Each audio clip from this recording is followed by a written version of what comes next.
Is it true that attractive black individuals tend to have easier lives than their less attractive counterparts? In this video, we're going to talk about the psychology part of attractiveness, the biases of beauty, and whether it affects your day-to-day life, for the better or worse as a black man or woman.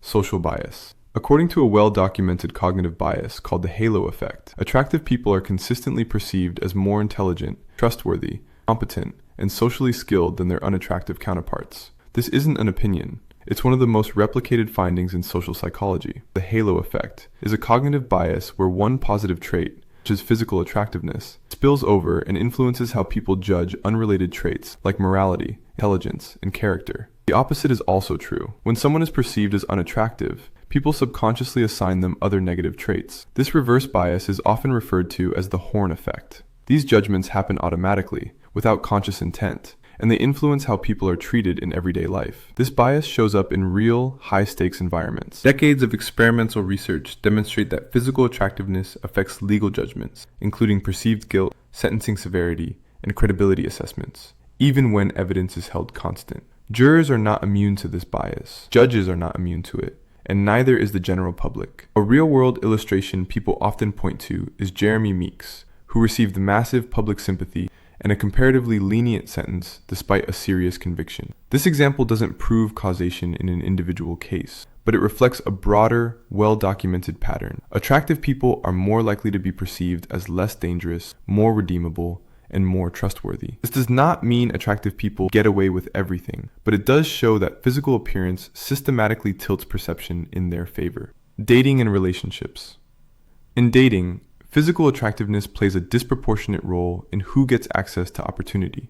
A large body of research shows that attractive individuals receive more visual attention, get approached more, have a more positive first impressions, and greater tolerance for mistakes in romantic context. On average, they are forgiven more easily for social slip-ups and relational errors because people already assume positive intent. This is something that is rarely discussed honestly in black communities, especially among men. Many are taught that money and confidence are all you need to attract women. While both matter, especially for long-term stability, attractiveness often determines whether you're even given the chance to display confidence or personality in the first place. Excuse me?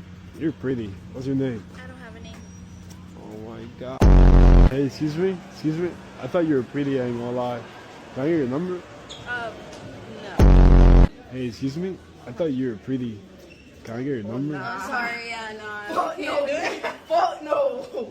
What the hell? Fuck no. If no one stops to talk to you when you approach them, confidence never enters the equation. Eye tracking and observational studies consistently show that people look longer at individuals they perceive as attractive and disengage more quickly from those they don't. Attraction creates attention.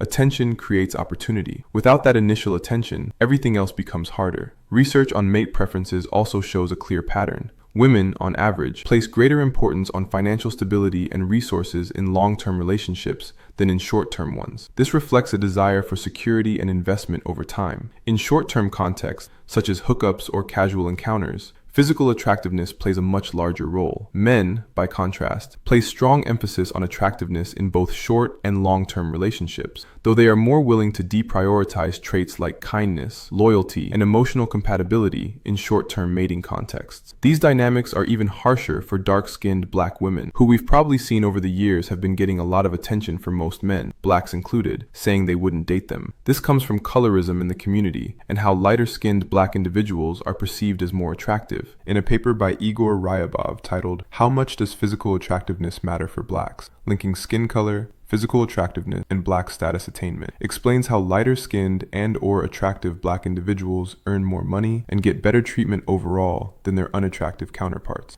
Men, on average, apply stricter physical attractiveness standards than women do, and research on dating markets shows that women are penalized more heavily for perceived unattractiveness. As a result, attractiveness becomes a particularly critical factor for women navigating modern dating environments. Mental health. Physical attractiveness is also linked to mental health outcomes, not because attractiveness magically causes happiness, but because of how people are treated.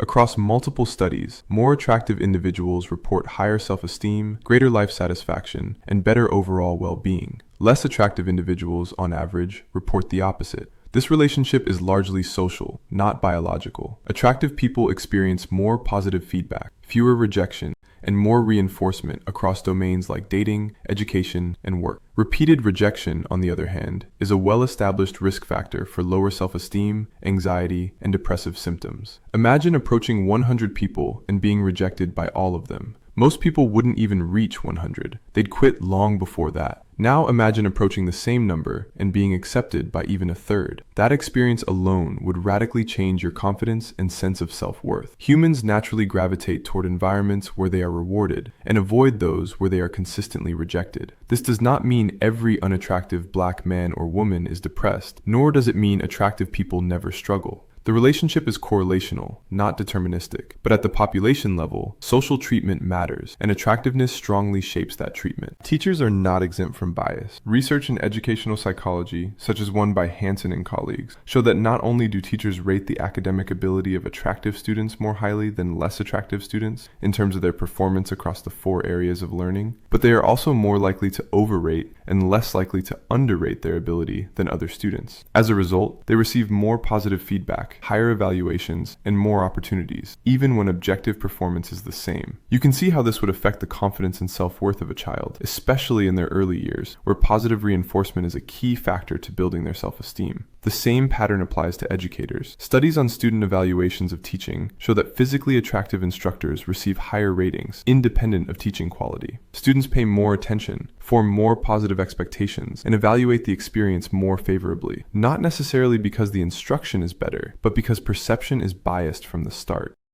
Attractiveness also carries measurable economic consequences. Experimental audit studies in labor economics show that attractive applicants are more likely to receive interview callbacks and hiring interest than unattractive applicants with identical or even weaker qualifications, especially when photos are included on resumes. Within Black communities, colorism intensifies these effects. A substantial body of sociological research shows that lighter-skinned Black individuals are often perceived as more attractive and tend to receive economic, social, and relational advantages compared to darker-skinned counterparts. These disparities persist even after controlling for education and background. This effect is especially pronounced for women. Dark-skinned women, in particular, face compounded penalties in dating, media representation, and professional spaces. This does not mean dark-skinned individuals are inherently unattractive. It reflects how beauty standards have been shaped by media, colonial history, and globalized aesthetics. Attractiveness matters in nearly every domain of life: dating, education, work, mental health, even for Black individuals navigating already unequal systems. This does not mean life is perfect if you're attractive, nor does it mean success is impossible if you're not. There are real downsides to attractiveness, including objectification, envy, and unrealistic expectation. But from a structural perspective, the advantages conferred by attractiveness tend to outweigh the disadvantages in most social contexts. If you're Black and want to learn more about your facial aesthetics from an academic point of view, then like and subscribe to the channel. We'll see you in the next one.